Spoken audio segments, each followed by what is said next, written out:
En este conflicto, Dios ha trazado reglas y límites claros para el enemigo. Tiene que ser una batalla justa frente a la opinión de personas imperfectas como nosotros, pero también de los ángeles que observan muy atentos lo que está ocurriendo aquí en la tierra. Por lo tanto, hoy vamos a estudiar qué límites se le ha puesto a Satanás y qué autolimitaciones también se ha puesto Dios para no ser acusado de ser injusto cuando en realidad no lo es. Estudiemos juntos aquí, en Lecciones de la Biblia.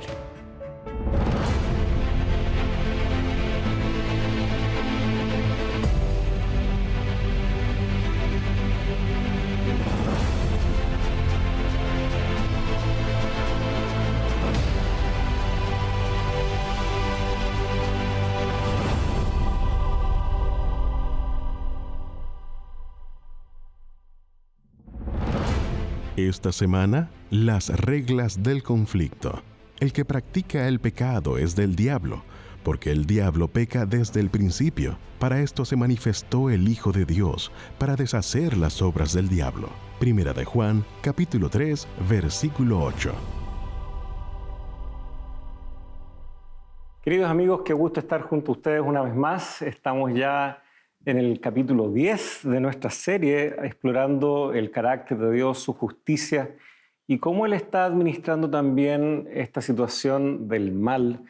Y bueno, estamos llegando a una lección que tal vez veníamos anticipando por un tiempo, viendo cómo ciertas piezas del puzzle se estaban comenzando a configurar y por lo tanto estaba con nosotros, como ya ha sido habitual en cada capítulo hasta aquí, el pastor Sergio Celis, a quien le agradecemos también estar una vez más junto a nosotros. Muchas gracias, Pastor Pablo. Aquí estamos deseosos de seguir este interesante estudio que nos ha propuesto el autor de esta lección. Así es. Y bueno, tú ya venías adelantando un poco estas reglas del conflicto, como al parecer hay suficiente evidencia en la Biblia. No es como, pastor, muéstreme el versículo, no, es un conjunto de situaciones, de experiencias, de narrativas en la Biblia, en donde vamos a ir justamente viendo tal vez algunos de los aspectos por los cuales el autor, no solo del folleto, sino de los libros que él ha ido produciendo en el tiempo, tal vez ha sido más conocido debido justamente a esta propuesta que él ha sistematizado y ordenado un poquito más. Así que, queridos amigos, por favor acompáñennos en esta oración para ir juntos con la compañía del Señor al estudio de esta oportunidad. Padre amante que estás en el cielo, muchas gracias. Gracias por tu palabra. Gracias también por el lindo desafío que tenemos de ir recogiendo la evidencia revisada hasta aquí y pudiendo, con la ayuda también de quienes también han dedicado extenso tiempo estudiando tu palabra, ir nosotros también ahora descubriendo algunos de estos elementos que tu palabra ya ha dejado para que nos haga un poco más de sentido este dilema, este desafío, este conflicto en el cual estamos. Cuando nos toca de manera personal, cuánto nos cuesta ver este panorama más amplio de cómo tú estás realmente resolviendo este problema para nuestro bien. Ayúdanos, Señor, para que esto sea más que un mero ejercicio intelectual de ver ciertos argumentos, sino que realmente pueda aportar significativamente a nuestra propia experiencia como hijos tuyos, como tus discípulos. Lo pedimos en el nombre de Jesús. Amén. Amén.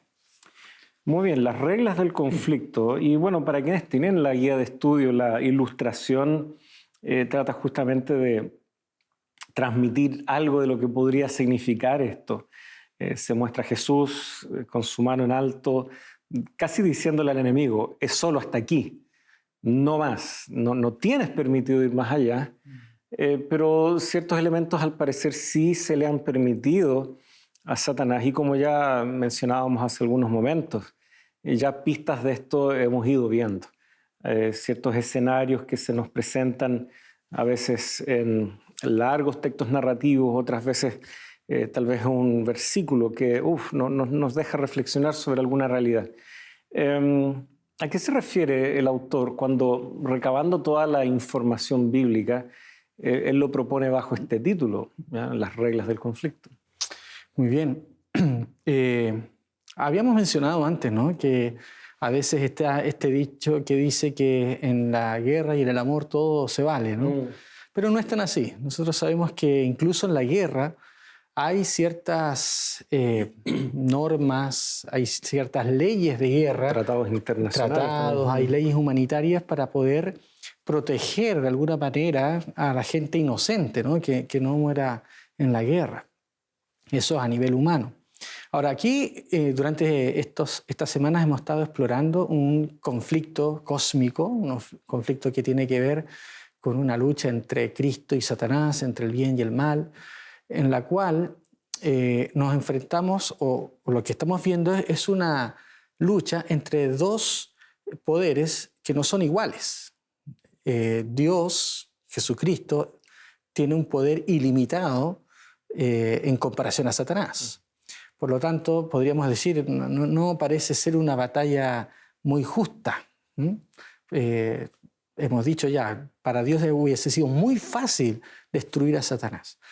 Entonces, en medio de esta lucha, Dios también se da cuenta que es necesario que este conflicto que Él ha permitido que suceda a fin de poder demostrar su justicia delante del universo, pueda funcionar o pueda regirse bajo ciertos parámetros, ciertas reglas, ciertas normas o regulaciones que permiten que sea un conflicto justo, vamos a decirlo, ¿no es cierto? Que sea un conflicto en el cual se pueda llegar a una resolución y finalmente el pueblo de Dios pueda, todos los seres involucrados, digamos, puedan tomar una decisión y el conflicto llegue a su fin. Me gusta pensar en esto, en que Dios, digamos, tiene que limitarse, rebajarse, vamos a hablar un poquito de eso, para poder entrar en un conflicto casi como que si fuese con un par. No lo es, pero es como que Dios dice, muy bien, vamos a tener que poner reglas acá a fin de que esto sea una pelea justa, ¿no? Incluso antes de un combate de box, por ejemplo, siempre se le dice, mira, estas son las normas, esto se permite, esto no se permite, ¿no? Si cada se deporte, revisan los guantes de que no hayan elementos que den alguna ventaja. Exacto. Casi cada deporte tiene estas reglas de juego limpio, ¿no? Fair play, que haya un conflicto que sea, digamos, parejo y que se pueda llegar a decir, bueno, esta persona triunfó por esta y otra razón, según las normas y las reglas establecen. Bueno, nosotros tenemos varias evidencias en la Biblia de que el conflicto de los siglos, este conflicto cósmico, también está llevándose a cabo bajo ciertas limitantes o reglas, normas hacia ambos lados. Por un lado, Satanás está siendo limitado, vamos a ver algunos ejemplos de eso, y por otro lado también Dios tiene que, digamos, limitarse a sí mismo para no destruir del todo a Satanás en medio de esto, porque Él podría hacerlo, ¿no? Entonces, hay varias de hecho, cositas. lo va a hacer. Lo va a hacer finalmente. En su momento. Pero no hasta que se aclaren los puntos en discusión. Exactamente. La Biblia ya nos dice que esto se ve en el Antiguo Testamento, especialmente, en este enfrentamiento entre Dios y las naciones, y los dioses de las naciones.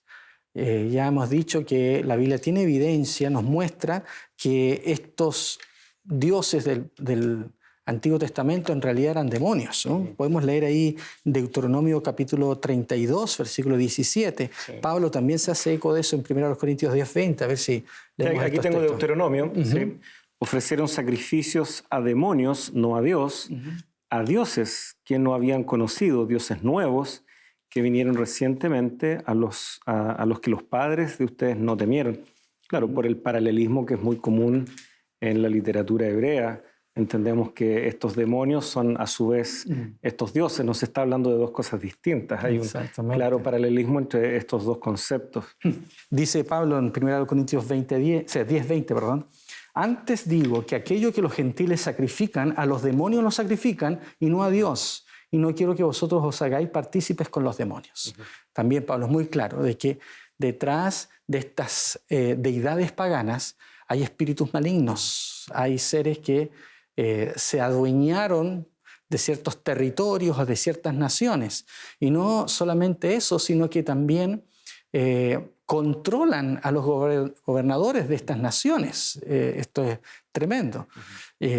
Hay bastante evidencia en la Biblia para eso. La lección nos menciona especialmente el tema de Daniel capítulo 10. Ahí hay un ejemplo muy claro respecto a este conflicto que está sucediendo entre Dios y estas huestes malignas y cómo tienen que enfrentarse bajo ciertas normativas a fin de poder llevar a cabo sus propósitos y sus estrategias, por así decirlo, ¿no?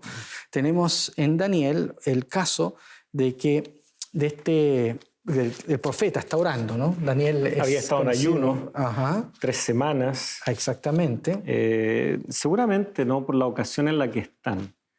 A Daniel le preocupa lo que puede o no estar sucediendo respecto a la reconstrucción del templo allá en Jerusalén.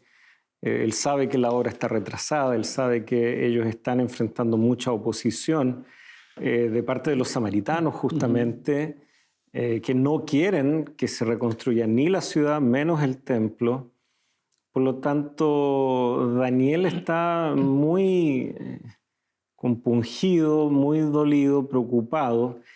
Y claro, para no generar confusión, yo creo que justamente estos 21 días de los cuales se habla, a los que vamos a llegar ahí, justamente coinciden con estas 3 semanas. O sea, no estamos aplicando día por año aquí, no son días literales, son las 3 semanas que él estuvo en ayuno y oración, corresponden también con estos días en donde, claro, Daniel oraba, pero tras bambalinas había un conflicto espiritual respecto al cual él también oraba.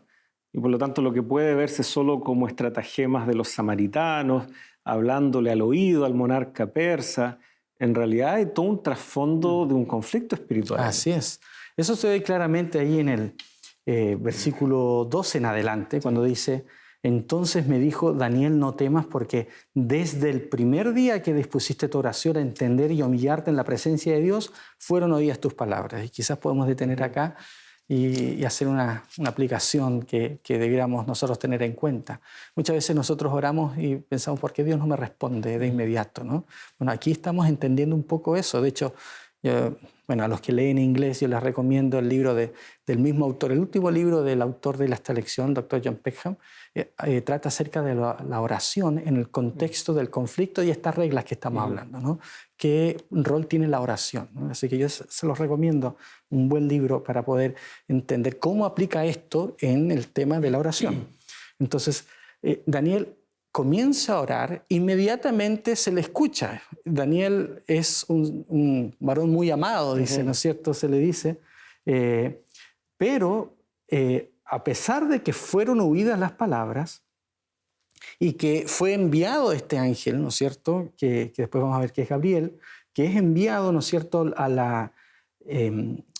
para poder responder esta oración. O sea, Dios no está haciéndose el sordo, no, Daniel está orando, vamos, se envía un ángel, pero dice el versículo 13 que el príncipe del reino de Persia se me opuso durante 21 días. O sea, las 3 semanas que estuvo orando Daniel, ya había sido dada la orden de parte de Dios de responder lo que Daniel estaba pidiendo, pero había sido entrampado en el camino, ¿no es cierto?, por un espíritu. El príncipe de Persia que se presenta acá, la mayoría de los eruditos están de acuerdo que se refiere a un espíritu, digamos, demoníaco en este caso, que estaba al control del rey de Persia.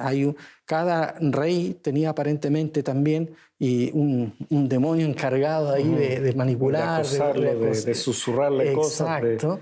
Entonces, para poder cumplir lo que Daniel estaba pidiendo, ¿no es cierto?, que influyera positivamente en el rey de Persia para que pudiesen ir a reconstruir la ciudad, había otro demonio que no le permitía. Entonces vemos aquí una lucha espiritual sobre el rey de Persia para poder ejecutar la voluntad que Dios quiere hacer y que Daniel está solicitando. Entonces dice que este príncipe se lo puso por 21 días, pero Miguel, uno de los principales príncipes, vino para ayudarme y quedé allí con los reyes de Persia. He venido a hacerte saber lo que ha de sucederle a tu pueblo los últimos días, porque la visión es para esos días. Entonces, vemos acá claramente este conflicto donde Dios tiene un plan, tiene un propósito, pero es impedido por fuerzas demoníacas de poder realizarlo.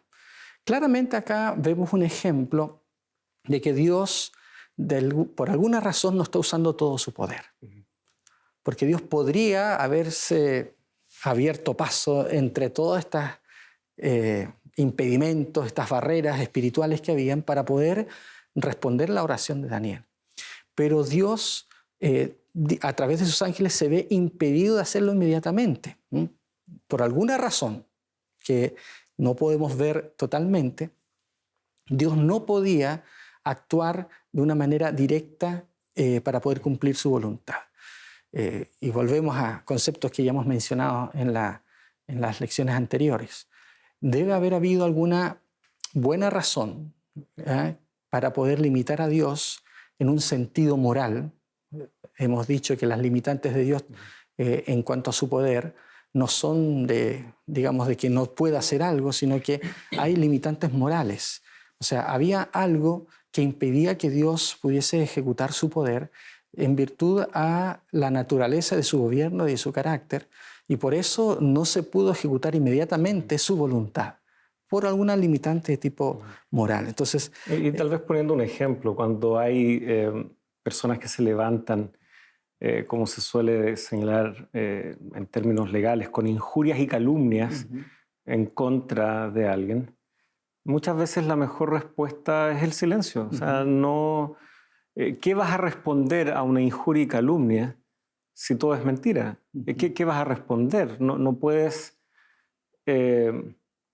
comprobar que algo no ha sido así si eso de hecho jamás ocurrió. Es un fragmento de la imaginación de la otra persona. Por lo tanto, no es muy productivo ir por esa línea.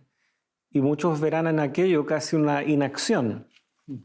Como que no se está haciendo nada, que por qué no se levanta la voz para dar respuesta, ¿qué sacaría uno? Las cosas van a caer naturalmente por su propio peso con el tiempo. Y tal vez adelantándonos un poquitito a lo que está igual contenido en esta semana, pensemos esos diálogos entre Dios y Satanás respecto a Job y respecto a ciertos plazos que entonces deben ocurrir. O sea, no podía ir más rápido el asunto que el diálogo y los ataques de Satanás y esas interacciones lo permitieran. No podía ir más rápido. Y están todos observando, están todos los hijos de Dios congregados ahí viendo esta conversación entre Dios y Satanás y muy atentos a cómo está respondiendo Job a este asunto.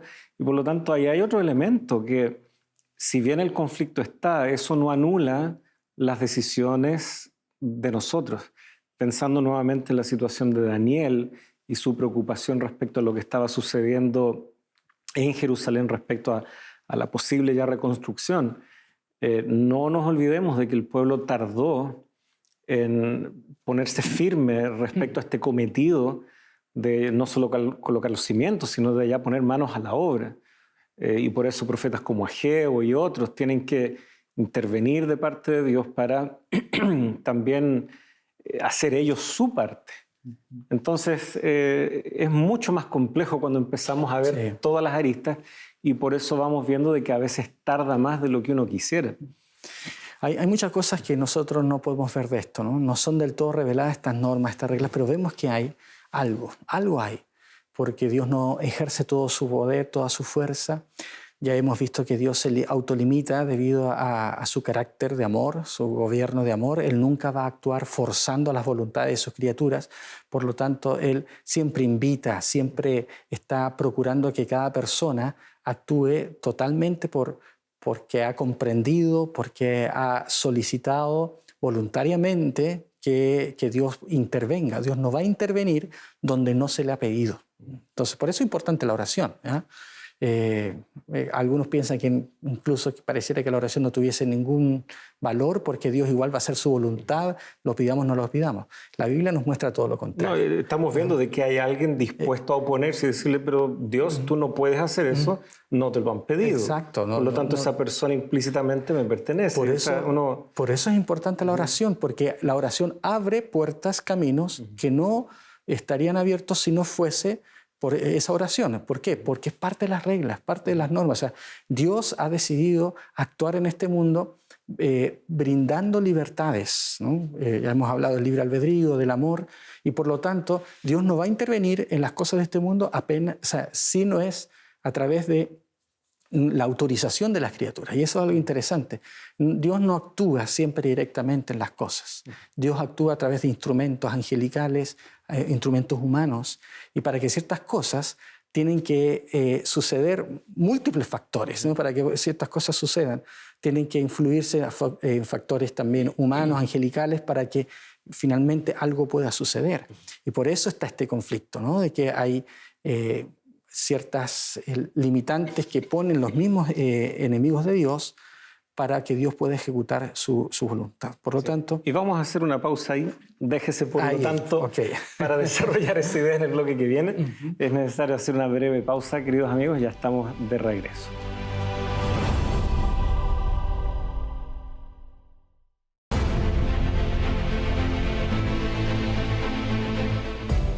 ¿Qué tal, amigos? De regreso junto a ustedes, y aprovechamos de enviar algunos saludos a quienes se han dado el tiempo de, a través de las redes sociales, hacernos también llegar sus saludos. Tenemos aquí a María Espinosa, nos escribe desde Australia. Si mi memoria no me falla, la conozco desde pequeño, así que un gran saludo también para usted, querida hermana María. Joel Pérez, desde el estado de Minnesota, de Estados Unidos. Muchas gracias también por enviar sus saludos a la distancia. Y desde un poco más cerca, desde Argentina, específicamente la Villa Libertador San Martín, Manuel Calaza también envía sus saludos. Irina Pérez agradece también el estudio que se hace aquí de cada lección. Y finalmente desde Colombia, desde Zaragoza específicamente, Mónica Martínez. Reciban ustedes y también representando a todos los demás que no estamos saludando, al menos en esta oportunidad, un caluroso y afectuoso abrazo desde aquí los estudios, desde todo el equipo, y gracias por también hacernos llegar estos saludos y, ¿por qué no?, animarlos a que sigan compartiendo este contenido con aquellas personas que ustedes creen que les pueda servir, familiares, amigos, gente que ustedes saben tal vez está con estas profundas inquietudes, y tal vez este puede ser un programa que agregue ¿no es cierto?, un granito de arena a lo que Dios desea hacer en la vida de ellos también. Pues bien, estábamos reflexionando desde Daniel. Sin embargo, quedó esa idea. Esto no está restringido solamente a lo que nos presenta Daniel. Sería muy difícil decir que este es un gran principio bíblico si estuviera acotado solo a este pasaje del libro de Daniel. Es donde más tenemos evidencias de estos elementos que se le han denominado las reglas del conflicto. Sí, estábamos hablando cómo detrás de las naciones de este mundo, ¿no? Porque aquí hay una conexión muy tremenda entre este conflicto espiritual, entre Cristo y Satanás y sus ángeles y los ángeles de Satanás, ¿no?, estos demonios, y las naciones de este mundo. En el Antiguo Testamento era el Dios de Israel contra el Dios de las naciones. Pero en el Nuevo Testamento aparece nuevamente Satanás, que en Apocalipsis se lo describe como el dragón, la serpiente antigua, y en el capítulo 13 aparece el dragón con un aliado. Hay un poder que estaría ejerciendo la autoridad del dragón, y esto es algo interesante. El capítulo 12 de Apocalipsis termina con el dragón lleno de ira para poder atacar a la mujer. Ya vimos la semana pasada que esta mujer, digamos, es la descendencia del pueblo de Dios. Bueno, estamos dentro de lo que es el gran conflicto. Y el dragón se llena de ira contra la mujer. Y en el capítulo 13... esta frase que se traduce "me paré sobre la arena del mar", dicen los estudiosos que es mejor decir que es el dragón el que se para sobre la arena del mar y hace subir, por así decirlo, una bestia desde el mar. Hay dos bestias en Apocalipsis 13. Esta es la bestia que surge del mar y hay una bestia que surge de la tierra, que vamos a ver después. Entonces, pero es interesante que esta bestia que aparece en el capítulo 13, que es un poder perseguidor, político-religioso, no es el tema de esta lección, pero lo curioso y lo interesante que después de describir este poder político-religioso que está representado a través de esta bestia, versículo 7, se le permitió, dice, hacer guerra contra los santos y vencerlos. Y también se le dio autoridad sobre toda tribu, lengua y pueblo. Vemos nosotros aquí que aparece esta bestia con cierta autoridad. ¿Quién le da esa autoridad? El versículo 2, estamos volviendo, dice, al final del versículo dice, el dragón le dio su poder, su trono y gran autoridad. Es verdad que el dragón en Apocalipsis 12, y aquí también, se lo puede identificar con el poder del Imperio Romano. Históricamente, ¿no es cierto? Podríamos nosotros decir que esta bestia es quien hereda la autoridad del Imperio Romano. Pero el dragón también es identificado directamente en el capítulo 12 con Satanás.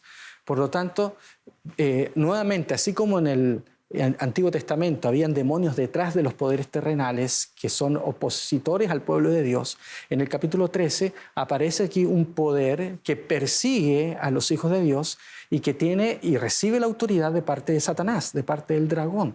Por lo tanto, nuevamente vemos aquí vamos a decir, una jurisdicción que aparentemente Satanás tiene durante el conflicto. Entonces, si nosotros vamos sistematizando esto, vamos a encontrarnos con lo siguiente. Primero, si tuviésemos que sistematizar estas reglas, no las conocemos todas, pero es claro que hay ciertas limitantes y ciertas reglas que tienen que ver con varios factores. Primero, factores espaciales, ¿no? o de jurisdicción territorial. No lo menciona aquí la lección, pero yo quisiera mencionar un par de ejemplos de aquellas cosas. Tan pronto como entra el pecado en el cielo, finalmente después del conflicto en el capítulo 12 dice que el dragón es arrojado del cielo. No se le permite seguir influyendo allí en los ángeles del cielo, ¿no? Hay una limitante. Lo mismo sucede en Génesis 3, cuando Adán y Eva pecan, son expulsados del jardín del Edén, específicamente para no tener acceso al árbol de la vida. Entonces, hay limitantes digamos, de jurisdicción y también temporal, porque al ser expulsados Adán y Eva del jardín del Edén, ya no podían perpetuar, dice, el pecado para siempre. Por lo tanto, el pecado y la maldad se les dio un permiso temporal. Y el conflicto tiene una fecha de caducidad, que nosotros no la conocemos. Jesús dice que solamente el Padre lo sabe. Mientras Él estaba acá, solo el Padre lo sabía. Entonces, hay un plazo, hay un territorio sobre el cual está, digamos, desarrollándose este conflicto y que obedece a esta autoridad limitada que se le ha dado a Satanás. Y solo un alcance ahí, si uno piensa en el episodio de los endemoniados gadarenos, un evangelista destaca a uno, otro evangelista destaca a dos. Independiente de eso, los demonios que están presentes en estos hombres piden no ser expulsados de aquella región. O sea, ellos se sentían que ese era su dominio. Y notamos interesantemente que Jesús no se opone a esa realidad, sino que, se van a los cerdos y esos cerdos caen de nuevo, ¿no es cierto?, al mar, al lago. Los demonios se quedan ahí.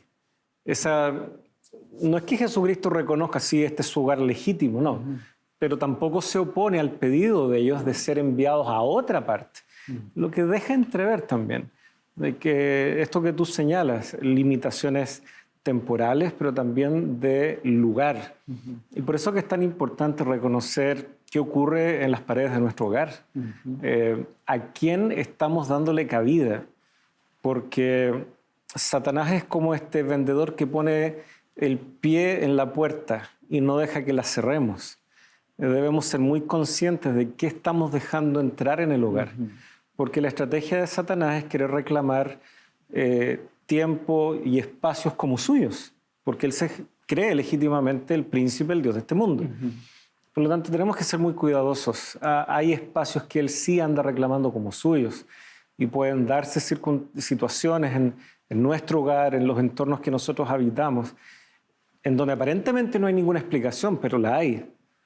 Hay una explicación en el gran conflicto y lo que está en juego aquí.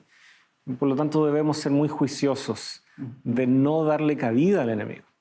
Exactamente. La lección nos cita también ahí en Apocalipsis 12:12, cuando se declara, vamos a estudiar la próxima semana creo, con más detenimiento estos pasajes que hablan de la victoria de Cristo sobre Satanás, pero dice al final del versículo 12, «Ay de los moradores de la tierra y del mar, porque el diablo ha descendido a vosotros con gran ira, sabiendo que tiene poco tiempo». O sea, se le ha dado a él un lapso de tiempo, ¿no? Un periodo de tiempo en el cual él puede andar libremente, pero muy pronto será apresado, ¿no? El Apocalipsis 20 nos presenta esa escena de que el diablo es apresado y finalmente encadenado y después de 1000 años arrojado al lago de fuego y de azufre. Por lo tanto, vemos que aquí hay un escenario muy interesante en donde el dragón está ejerciendo cierto poder, cierta autoridad sobre las naciones de la tierra, específicamente un poder acá en Apocalipsis 13 es presentado, con el propósito de destruir al pueblo de Dios. Ese es lo que él quiere, él ya está derrotado, lo único que quiere es destruir al pueblo de Dios. Y eso nos puede llevar nuevamente a Job, que para mí es como el paradigma del gran conflicto, ¿no? Que nos muestra un poquito cómo sucede esto. Ya hemos hablado de que nosotros entendemos a la luz del gran conflicto que las cosas malas que suceden no son ocasionadas por Dios, sino que son ocasionadas por Satanás. Y Job nos recuerda eso, nos muestra claramente que detrás de todas las cosas que suceden en este mundo hay ciertas negociaciones, ¿no? Hay ciertos diálogos, ciertas conversaciones de tipo espiritual. Por lo tanto, a veces nosotros tendemos a desconectar nuestra realidad física, ¿no? Lo que a nosotros nos sucede diariamente, con una realidad espiritual que no vemos. Pero la Biblia hace una conexión muy cercana. Y nosotros debemos estar atentos en medio de este conflicto a poder saber qué es lo que está pasando, por lo menos discernir de qué manera Dios está actuando en nuestras vidas. Hay un paralelo para quienes tal vez les llama la atención este momento que fue un punto de inflexión en la historia humana. La Primera y la Segunda Guerra Mundial marcaron un antes y un después, no solo por lo crudo de lo que sucedió, sino el impacto que eso tuvo en las ideologías también. Ciertas cosas no han vuelto a ser las mismas desde ese momento, sobre todo en lo que se plantea el ser humano sobre quiénes somos o dónde está Dios, etc. Cuando los aliados lograron dar con una de estas máquinas para encriptar, ¿no?, el código Enigma que tenían los alemanes, y lograron finalmente descifrar, también se dieron cuenta de que no podían inmediatamente frenar o cambiar planes y estrategias, porque eso delataría que ya tenían control y manejo del código con el cual ellos encriptaban los mensajes. Por lo tanto, tuvieron que ser muy estratégicos en medir y ver, ok, ¿cuánto podemos soportar en bajas, en incluso algunas derrotas? ¿Y dónde es que podemos usar esa información para ir ganando ventaja, para acelerar y acortar esta guerra? ¿Y quiénes han hecho un análisis de lo estadístico, de lo que finalmente se hizo? Calculan que tal vez la guerra pudo acortarse en 1/3 respecto a lo que habría sido sin ese conocimiento. Pero vemos el dilema ético, ¿no es cierto? Decidir, no, esta confrontación, aunque sabemos que viene, no vamos a avisar nada porque van a descubrir o se van a dar cuenta de que tenemos demasiada información y cambiarían nuevamente el código y ya no tendrían la ventaja. Evidentemente esto es algo muy, muy humano, pero nos permite de alguna forma entender de que una vez que Dios llega a un acuerdo, llegan a establecerse estas reglas de combate en lo espiritual, no se trata ahora de andarlas cambiando a cada rato, porque justamente ahí la acusación del enemigo se haría sentir. Por lo tanto, Dios tiene, como tú decías al inicio, tal vez las palabras humanas fallan, tiene que limitarse, tiene que emparejar el terreno y desde ese terreno aún así vencer. Así es. Y de ahí entendemos el costo de la cruz. Así es. Yo quisiera destacar algunas cosas aquí del libro de Job. Estamos con el tiempo acotado, pero sí, vámonos. Dice Job capítulo 1, versículos 1 al 12, hay toda una descripción de un primer diálogo que hay entre Job. Se describe a Job en los primeros versículos, pero comencemos en el versículo 6, donde comienza esta especie de negociación entre el diablo y Satanás. Dice el versículo 6, un día acudieron a presentarse delante de Jehová los hijos de Dios, y entre ellos vino también Satanás. Aquí hay un elemento interesante. Primero, decir que ese artículo indefinido, un día, no está en el original. Es el día. Muchos dicen acá, no se está hablando de un día indefinido, se está hablando de un día determinado. Y por lo tanto, da para pensar que es una citación oficial. El día que tenían que venir, ¿ya? Hay una especie de citación general de los hijos de Dios.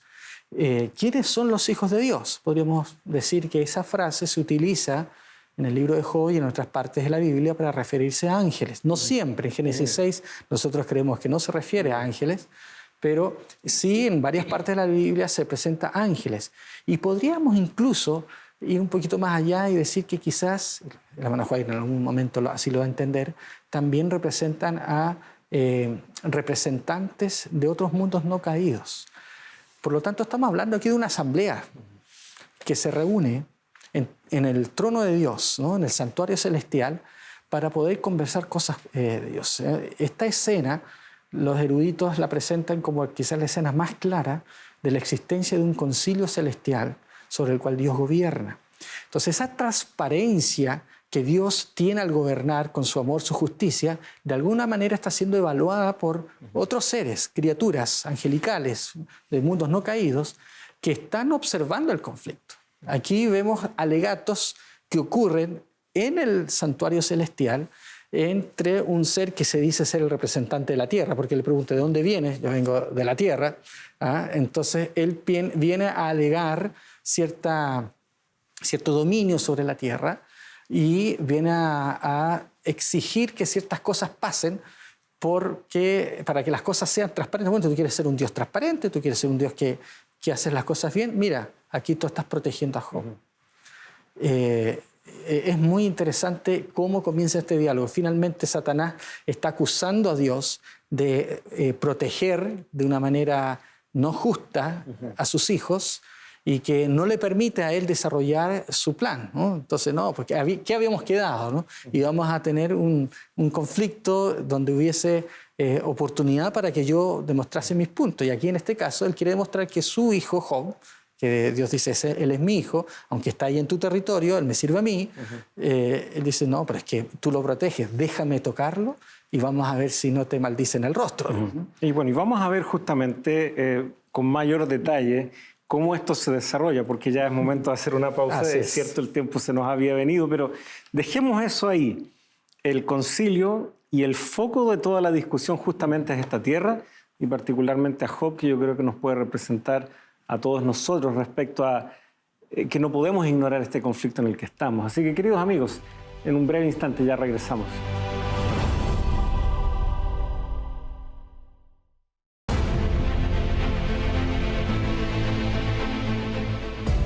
Hola amigos, la Escuela Bíblica de Nuevo Tiempo tiene algo que contarles. La guía de estudio titulada El sentido de la fe fue preparada para personas como tú que quieren comprender la razón de la fe cristiana.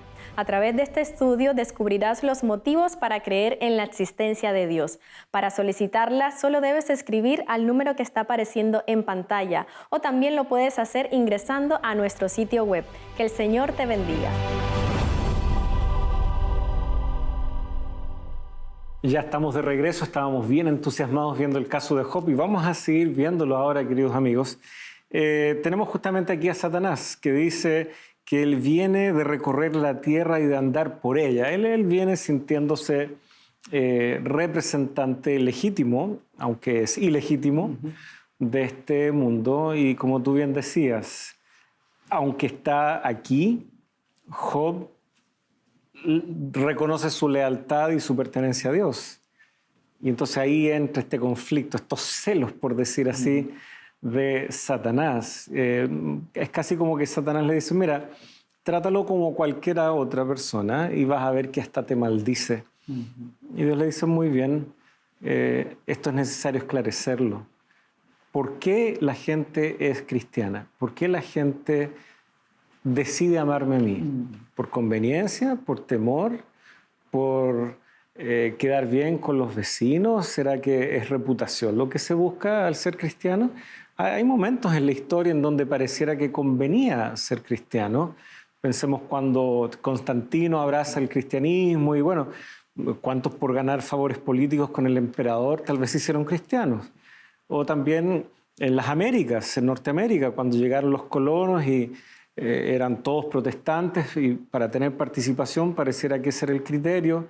¿Cuántos tal vez manifestaron una falsa piedad debido a eso?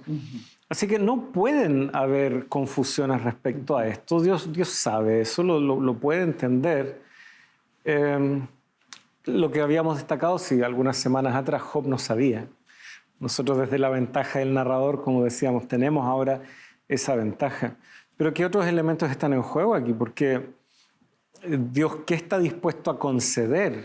Pero al mismo tiempo, ¿qué cosas Dios no va a permitirle jamás a Satanás? Bueno, acá encontramos un claro ejemplo de cómo funcionan estas reglas, ¿no? Mencionar primero que,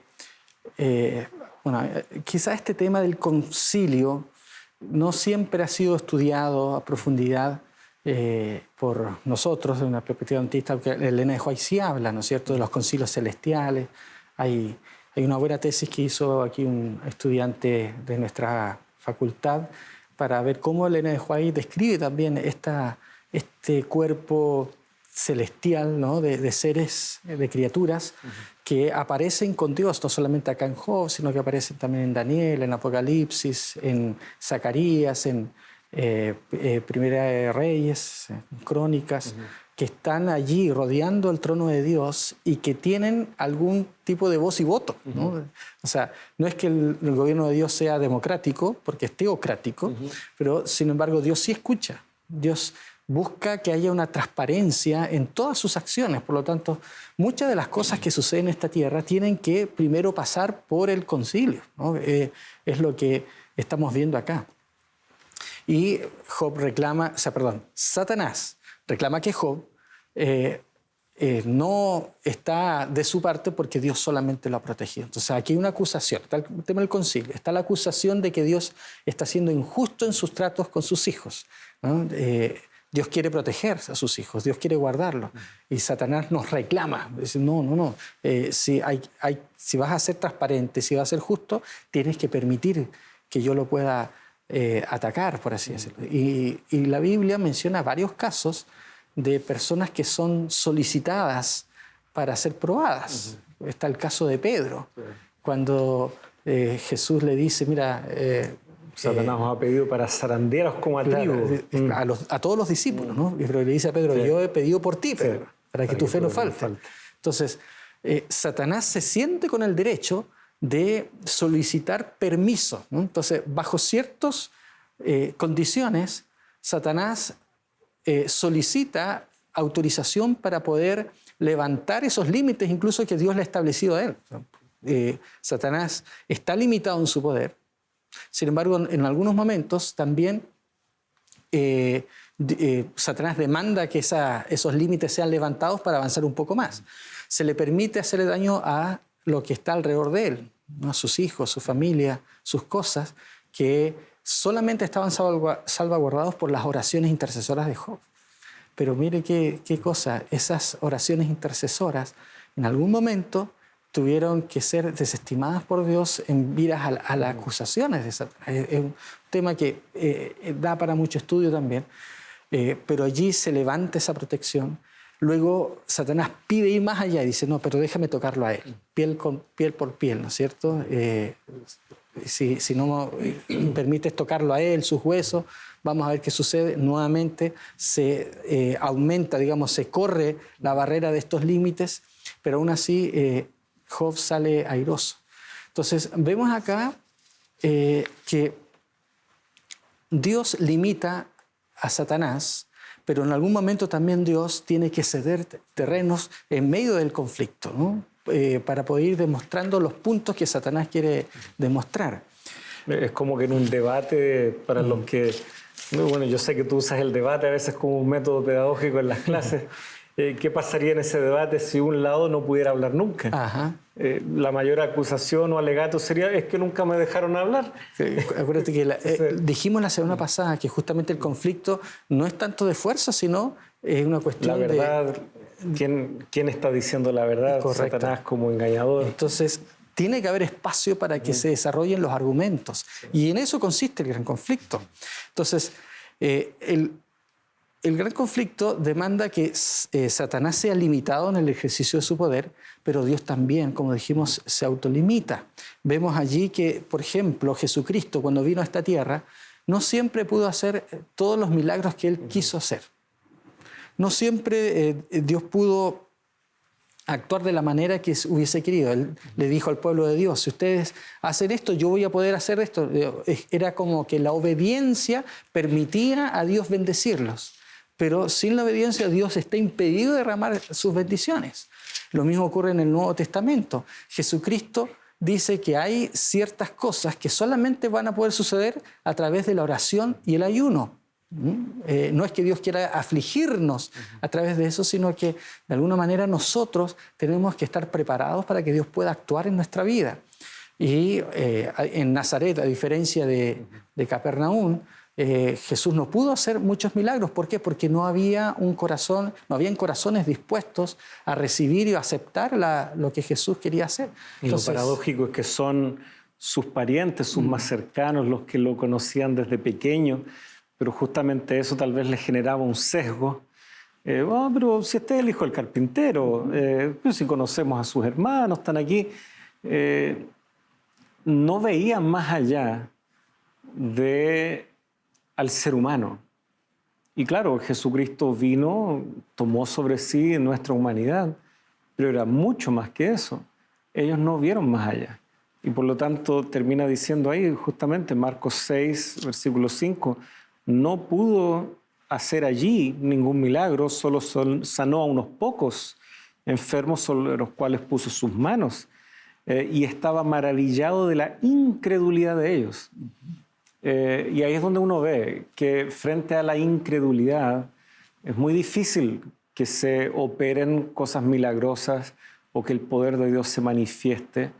Entonces, volvemos un poco a esto, ¿no? Alguien que es abiertamente ateo se levanta en rebeldía en contra de Dios. No la persona que tiene genuinas inquietudes, no, alguien que derechamente está en antagonismo con Dios. Y él dijera, bueno, si Dios hiciera algo maravilloso, ahí yo tal vez creería. Es muy difícil al ver estos escenarios que la Biblia nos presenta, que frente a una actitud así, Dios haya de actuar solo por un capricho de alguien, porque finalmente esa persona no está interesada en conocer la voluntad de Dios. Ahora, nosotros no somos quien para decir lo que Dios en su soberanía y en su amor puede ofrecerle a todo ser humano como oportunidad para verlo, para ver su mano. Pero si nos basamos en estos pasajes, claramente hay una señal de advertencia de que frente a la incredulidad, la acción de Dios se ve severamente limitada. Así es. Y sabes que en este contexto de estos límites que hemos hablado, temporales, límites territoriales, límites morales en el caso de Dios, Satanás no toma en cuenta ningún tipo de límite moral. Él quiere actuar, ¿no? Y es por eso que aparecen ángeles en Apocalipsis sujetando los vientos de la tierra, porque si se suelta eso, Satanás destruiría este mundo si él quisiera, ¿no? Entonces hay ciertos límites en que el mal ha sido puesto, y Dios también se ha puesto ciertos límites para poder dar espacio para el libre albedrío de Satanás, de los ángeles y de las criaturas. Pero finalmente Cristo viene. Y cuando Cristo viene, Él viene a poner límites, por así decirlo también, a la obra del diablo. Él viene a deshacer las obras del diablo. San Juan capítulo 12, versículo 31, que cita aquí la lección, dice: ahora es el juicio de este mundo, ahora el príncipe de este mundo será echado fuera. La venida de Cristo era el momento decisivo, por así decirlo, para Satanás y sus ángeles en cuanto a la resolución del conflicto. Allí es donde se desenmascara Satanás, y ahí es donde Jesucristo, digamos, puede decir: ahora les conviene que yo me vaya, vendrá el Consolador, y ahora es derramado el Espíritu Santo de una manera más, vamos a decir, libre, ¿no? Porque lo dice Espíritu Santo, ¿acaso no estaba? Siempre estuvo. Solo que ahora, por la muerte de Cristo, el Espíritu Santo puede actuar en esta tierra con mayor autoridad, ¿no? ¿Por qué? Porque Cristo ha ganado autoridad sobre Satanás en este mundo. Por lo tanto, estas reglas que están ocurriendo tras bambalinas, como en el caso de Job, en el caso de casi cada aspecto, creo yo, de lo que ocurre en esta tierra, nos debe recordar una vez más que no todo lo que sucede es porque Dios lo quiera así. Hay reglas, normas sobre las cuales se está rigiendo esta batalla, este conflicto, pero pronto eso va a terminar, y allí vamos a poder ver realmente ya de manera ilimitada y sin restricciones el amor de Dios por nosotros. Pero mientras estemos acá, Dios se ha restringido, Dios se ha limitado. Eso no significa que Él no pueda actuar. Él va a actuar siempre y cuando se den ciertas condiciones. Algunas de esas condiciones las conocemos, otras no tanto. Se habla de la fe, se habla de la oración, se habla de muchas otras cosas. Pero todo eso nos lleva a reflexionar y a tener que tomar una decisión. Así es. Y es una decisión a la que yo te invito que le digas a nuestros amigos en qué consiste. Nos queda 1 minuto 20. Queridos amigos, queridas amigas, hemos visto que a pesar del inmenso amor y poder de Dios que tiene sobre nosotros y por nosotros, Él nos da a conocer que por el motivo, por el contexto del conflicto cósmico en el cual estamos, el poder de Dios tiene que restringirse. A veces no puede aplicarse como Él quisiera, pero eso no significa que no podemos confiar en Él. Dios ha manifestado a lo largo de todo el conflicto que es alguien confiable, y nos dice que tengamos paciencia, que Él está haciendo todo lo necesario para poder proveernos salvación. Yo te invito a confiar en Él. Yo te invito a poder mirar hacia adelante, abrazando las promesas de Dios y confiando en lo que Él quiere hacer por tu vida. ¿Por qué no le entregamos nuevamente nuestro corazón a Dios a través de una oración? Oremos. Querido Dios y Padre que estás en el cielo, nuevamente te damos gracias, Señor, por tu palabra. Gracias, Señor, porque sabemos que estás en medio de este conflicto, haciendo todo lo necesario, todo lo posible para poder obtener la salvación. Ya lo hiciste, ya triunfaste en la cruz. Ayúdanos ahora, Señor, a entregar nuestro corazón para también ser parte de tus hijos cuando tú vengas a buscarnos, Señor. Que nuestra confianza esté plenamente puesta en ti. Lo pedimos en el nombre de tu Hijo amado Cristo Jesús. Amén. Muchas gracias por la invitación. El desafío queda ahora también para nosotros, pero también el privilegio de elegir el bando correcto en esta lucha, en esta batalla. Tal vez mirar un poco tras bambalinas sin duda nos ayuda desde una perspectiva mucho más completa a entender lo que está en juego y que no se trata solo de nosotros, sino en realidad de este conflicto que pronto ha de resolverse y podemos estar en pie junto a Jesucristo que ya venció. Será hasta la próxima semana, queridos amigos, y los dejamos invitados al siguiente capítulo de Lecciones de la Biblia.